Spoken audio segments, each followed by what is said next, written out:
Maswera sei muri yeZimbabwe. Tinokuchingamidzai zvekare kune chimwe chirongwa pano paZim Facebook Secrets and Confessions. Tadzoka zvekare nemamwe mamessages. Rekedzai tibva tapinda mumamessages edu atadzoka takakubatirai. Message yedu yekutanga yakamira sekudai so: hanzi mukoma makadii zvenyu, ndinokumbirawo kuti munge muchindiposterawo nyaya yangu makaviga chitupa changu. Vanhu vazhinji vanokwanisa kufungidzira kuti zvimwe kuda nditongoriwo urere mubhawa, but ndakangokorera ndiri mazviri. Ndakatomboedza. Shungu dzangu dzainge dziri dzekuti ndinge ndichienda kuuniversity, then when I would have graduated, move on with my life. Ndainge ndichida kubuda muno muSouth Africa ndoenda hangu kumhiri kwemakungwa. To this very day it is my dream. Saka vabereki vangu vakauya kuno kuSouth, then baba vakabva vachizoroora muSouth African, vakabva vachizorambana namama. Saka mushure mekunge varambana, deti vakazoenda kuoverseas, then mama ndo vakazongotichengeta kuzonosvika tichizokura. Mama vangu vaitawo zvekutengesa muviri wavo, vaigara muJoburg, then amai nini ndo vaigara kuno kuCape Town. Ndikazouya ndikatanga kudzidza kuno kuCape Town pamba paamai nini, because vatori neimba muno muSouth Africa, mai nini zvekare namama. Saka mai nini munhu uya wekuti vaisatombova kana basa nazvo kuti vana vachiri vakasvinura here vaitounza zvikomba zvavo. Tanga kutorara nemunhu wavo apa tinenge tichiri kutoona kana TV. Maybe vaingotorawo advantage kuti vainge vakangoita havo vana vasikana. Zvekare neniwo ndainge ndichigara navo ndiriwo mwana wavo musikana. Pane umwe musi mukoma pandakazoona kuti awa ainge atova ma1, vakasiya dhoo ravo rakashama. Apa ndainge ndakagara ndiri ndega mudining, ndokubva vachizotanga kurara nemurume wavo, dhoo rakashama.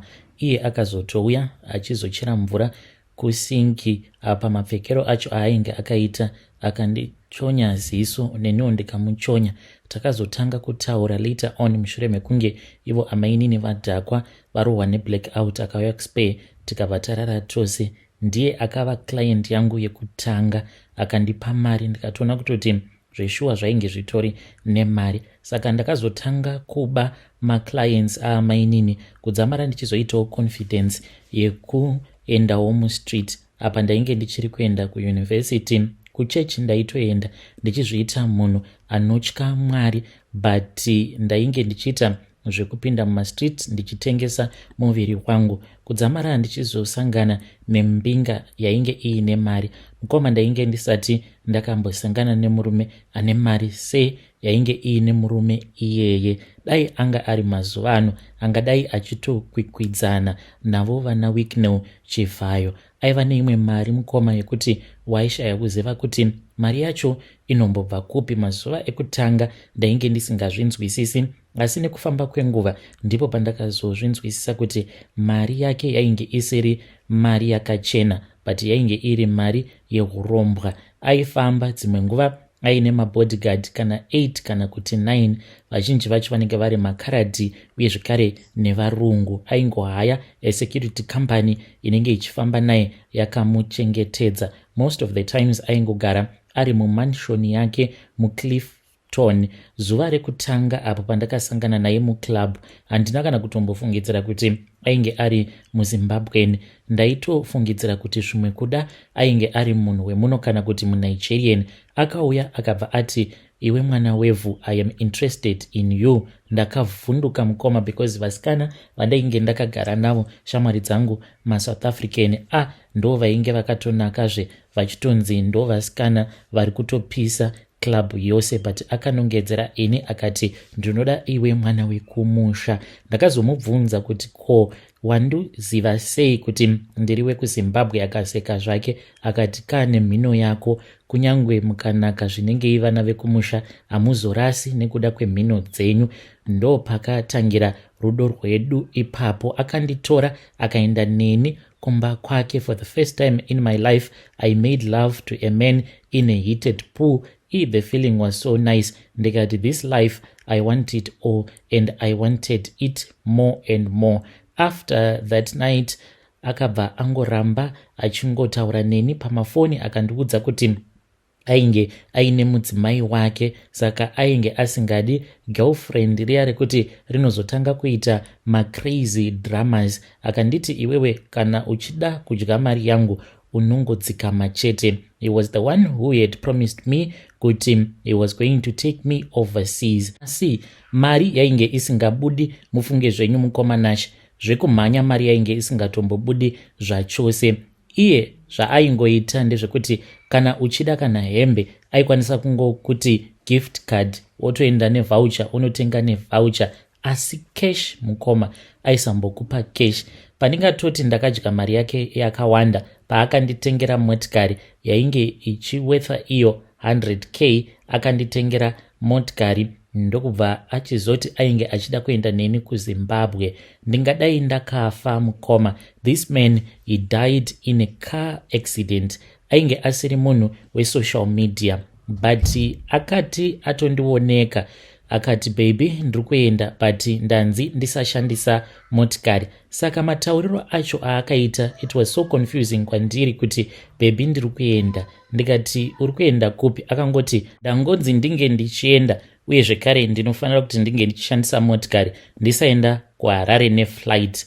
But he was not in a good mood, like he was sounding irritated because ipapo panakatoti daddy saka muri kuenda nani. Akandipindura rafu mukoma akadropa call yake.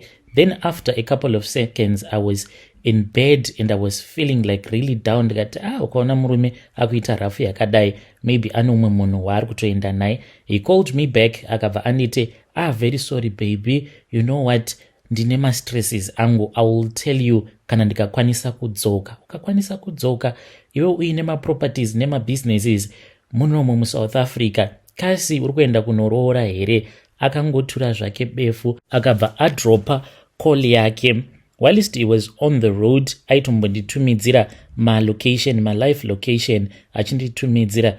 Just before the accident akatonditumidzira voice note akati baby no kuti I always loved you from the start, from the day that I saw you I loved you. Akaita accident mukoma, iye nemukadzi wake nevana vavo vose vakatsakatikira muaccident iyoyo.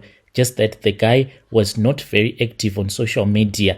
Nyaya yacho ingadai yakatotrenda, asi akatobuda panews accident yacho iyoyo. People did not even know kuti he was from Zim, aiva nemapapers emunomu muSouth Africa. Vedare ndo message iyo yandakatumidzirwa ichibva kune mwanasikana uyo. Ngatizamei kuti tinge tichitaura naye mwanasikana uyu mucomment section zvekare tichitaura nezvayo nyaya iyi. Hanzi ndakambodanana nemurume uyo ainge aine mari, hanzi mari seyana Wicknell Chivayo, hanzi ndo mari yainge ainayo murume iyeye. He died in a car accident. Hanzi iye akatsakatika, iye nemhuri yake yose nevana zvose on the same day. Ainge akaromba. Ndo zvavari kutaura vanzvadzi vedu ava. Zvakangooma hazvo vedu we. Regedzai tibva taenda panyedu inotevera. Hanzi mukoma muri sei zvenyu? Ndinokumbirawo kuti munge muchindiposterawo nyaya yangu makavikawo chitupa changu. Inini ndatova bo nemarelatives. Kana ndikazofa zvangu ndichavikwa kuno kwandiri kumhiri kwemakungwa. Handisi munhu ane utsinye, asi ndakazoendawo kune imwe church kumasowe. Ndaenda kuya kwava kuudzwa kuti vamwe sekuru vangu avo vandichati security, ivo ndivo vari kukonzeresa maproblems ose avo andiri kusangana nawo mumarriage yangu mushure mekunge ndavatumidzira $200. Saka mari iyi vakainetsera kwenguva refu. Ndo zvandakazotodzidziswa nabishop vacho ivavo, vakati kana ukaona munhu ongoramba achingoti mari daily, ziva kuti panenge paine tsoro dzinenge dzichida kutambwa. Asi vakazondibatsira zvavo bishop ivavo vakandionesa zvose izvo zvainge zvichiitika nedzose idzo dzichiri kurongwa nasekuru. Asi pari zvino ndine minamato iyo yandiri kushandisa. I remember the day that I gave up and I wired him mari. Vakanditenda mukoma. That night handina kukwanisa kurara ndichingonetsana nemurume wangu. We fought like we were strangers. Ndainzwa kuti muchest mangu mainge muine chinhu chainge chakandigara ende takangonetsana nekuda kwekanyaya kadiki diki mufunge zvenyu mukoma. I was supposed to go out. I wanted to go to the gym. Akati ko unogoenda kugym usiku hwakadai sei? Ndikabva ndati nai baba imi ko makakwana here? As if I was just joking with my husband. Ndichitoti ishanje handina kana kumbokwanisa kupiwa mukana. Ndakakandwa rimwe shoko rekuti rakandirwadza. Akanditi maure magara munonetsa. Ndozvaakataura, chingoenda unoita zvauri kuda kunoita ikoko, asi ushandise makondomu. Ndikati watiko naiwe? Ndokubva tatanga kunetsana. We fought like strangers. We only fought for only about 30 minutes. Takatanga kunetsana tichiri mubedroom. Mukoma akagurunura TV yainge iri kumadziro. Ini wacho handizivi kuti ndakazvifambisa sei. Pandakabhenga door ndichivhura door ndichida kubuda panze, handizivi kuti chii chakaitika mukoma. The door fell off from the hinges. Akatanga kundimhanyisa. It was so demonic, everything that was happening on that night. Kwava kundimhanyisa achibva neni kubedroom tikanoti mukitchen. The fridge fell mukoma tichinetsana. Akapusha fridge ikabva yadona. That is what happened. By the time that I went outside, ndo pandakangonzwa kuti chinhu checha chainge chakandigara muchest mangu. It was like a bird that flew away. Then I found peace. Akati achida kuramba achingonetsana neni, ndo pandakangomuti sorry. Pandakangomuti sorry kana iye akavhunduka, ndobva atonogara pasi pamakauchi. Kwava kutanga kutarisa the whole mess that we had done. We had to fix the fridge. We had to replace the bedroom TV. The mess that we made mukoma, it was truly demonic. Saka takazongoramba tichingonetsana nemurume over and over again. Zvezvokuti kana pamafoni so mamessages atainyorerana aya ekuti anenge ari very toxic. Zimessage rekuti you can read it even for 5 minutes. Uchiwana simba rekuti unge uchigara pasi wotanga kunyora message uchituka murume uchimudza kuti hausina kana basa naye. Iyewo okudzosera usi message kana zi audio re 10 minutes rausingateereri rose, unongoriteerera zvimwe kuda maybe 1 minute of watoti otanga kunyora uchinyora. That is what was happening between me and my husband. Saka ndakabva ndachizoendawo kune vamwewo bishop. Ndasvika kuya ndikabva ndachizobetserwa. Vakatora tsvimbo yavo vakaigadzika pachipfuva changu mukoma, ndikatotanga kutogwina. Saka ndakazongotanga kungotaura ndichita sekunge ndainge nditori sekuru vangu kana kuti zvinhu zvakatumwa nasekuru vangu.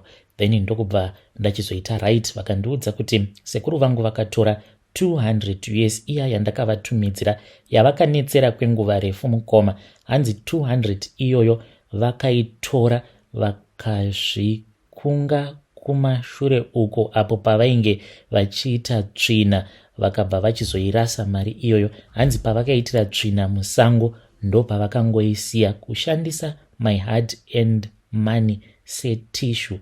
Vakaisiya ipapo pavakaitira tsvina yavo, asi dzimwe mhiko dzainge dzatoitwa nechekare.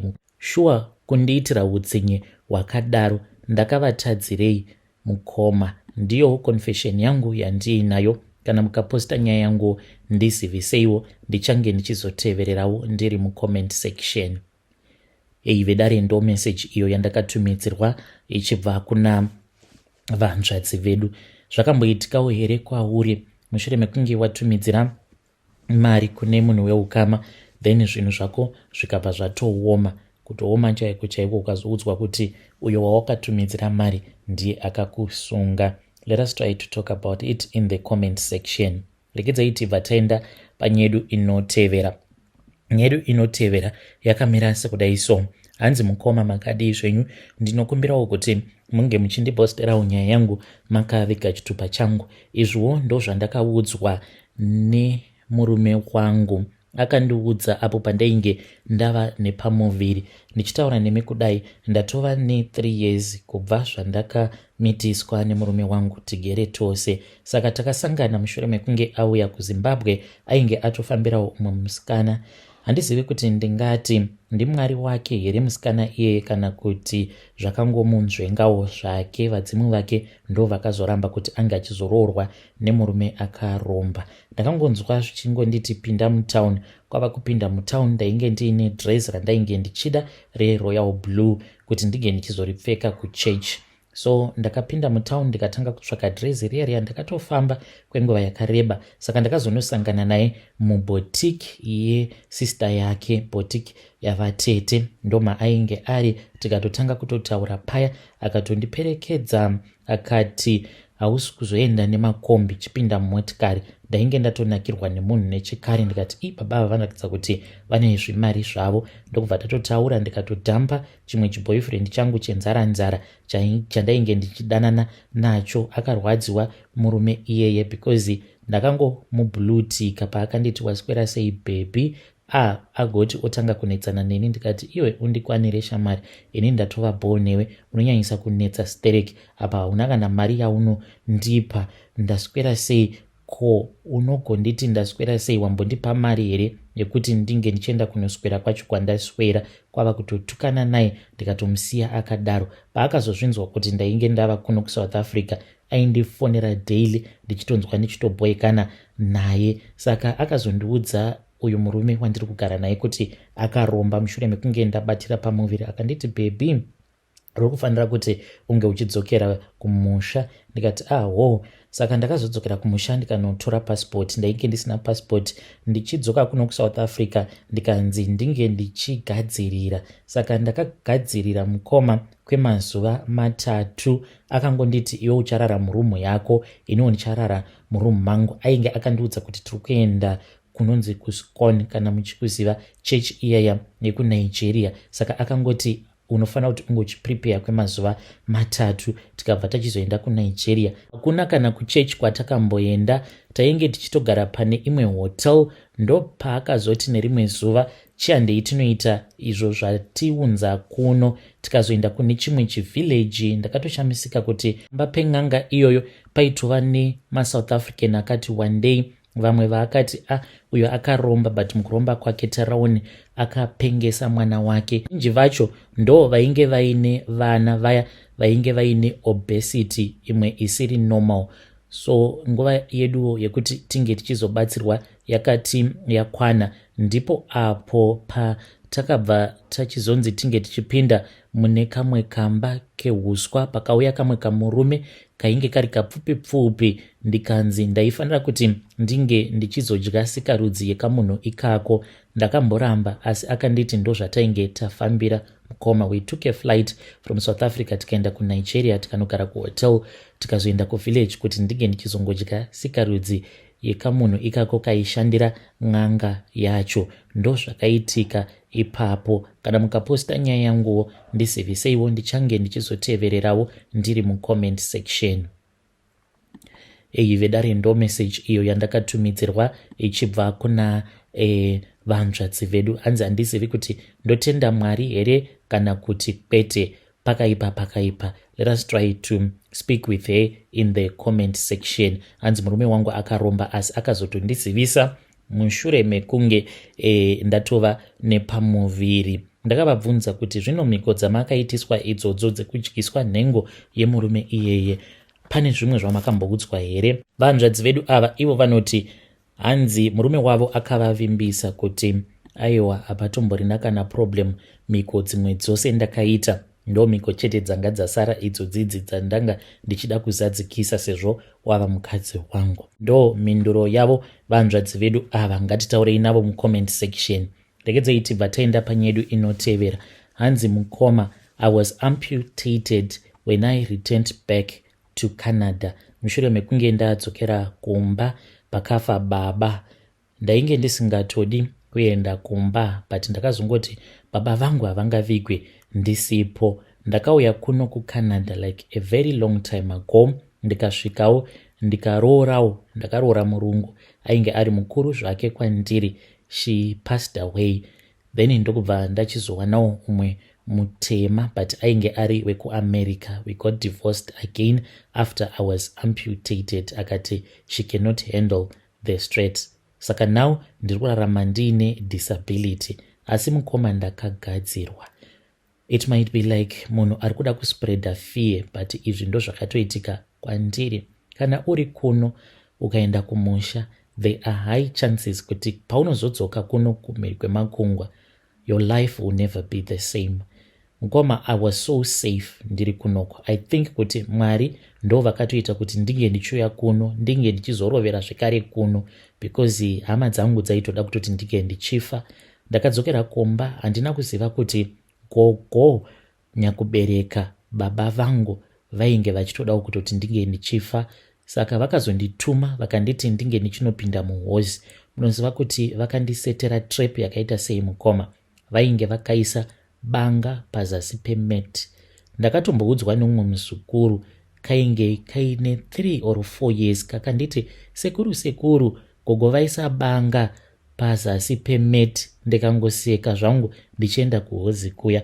Ndakangoti ndichinopinda muhozi ndikatonzwa kuti pane chinhu chandatsika. Saka chakazondipa confusion ndechekuti ndakaona kuti muhozi muya mainge muine nyoka yainge irimo, iri black kuita black tsito charcoal. Ndokubva ndati nyoka. Saka vanhu pavakazouya, gogo vakabva vachizozvomura banga riya. Ndikariona ndikati, gogo munongoisa banga seiko pasi pemeti? Vakabva vati ibanga rangu. Vazukuru vanga vachitamba nebanga rangu. Vakabva vatofamba vakaenda zvavo mubedroom mavo. Saka ndakazotanga kunzwa gumbo rangu richirwadza. Ndakatombogara zvemazuva ndiri kumusha ndikachizodzoka kuno kuCanada. Gumbo rakazotanga kurwadza, raipisa mukoma kuita sekunge ndaipota ndichiri nyika mumvura inopisa. Ndo pandakabva ndachizonzi ndainge ndiine cancer. It was very painful. Ndikatonzi I was supposed to be amputated. Ndo zvakatoitika izvozvo. Saka kune vamwe avo vanenge vari kumhiri kwemakungwa, maybe it depends with your situation. Chishona chinoti nhamo yeumwe airamwirwe sadza, kana ukairamwira sadza inoita yako. Maybe kwamuriwo hama dzenyu dzinenge dzichikudai dzisingabate mishonga, but ndinotoziva kuti takawanda takatogadzirwa nehama dzedu dziriko kuZimbabwe. Vedare ndo meseji iyo yandakatumidzirwa ichibva kuna mukoma vedu. Kana kuri kunzi unenge uri kudiaspora muSouth Africa, Mozambique, Botswana, Zambia, kumhiri kwemakungwa, kana uine zvakamboitika mushure mekunge wauya kuZimbabwe uchida kutaurawo nyaya yako, zvimwe kuda une zvakakubata pane zvakaitika, kana kuti zvimwe zvinhu zvawakaitiswa zvausina kukwanisa kunzwisisa, you can bring your story to my inbox.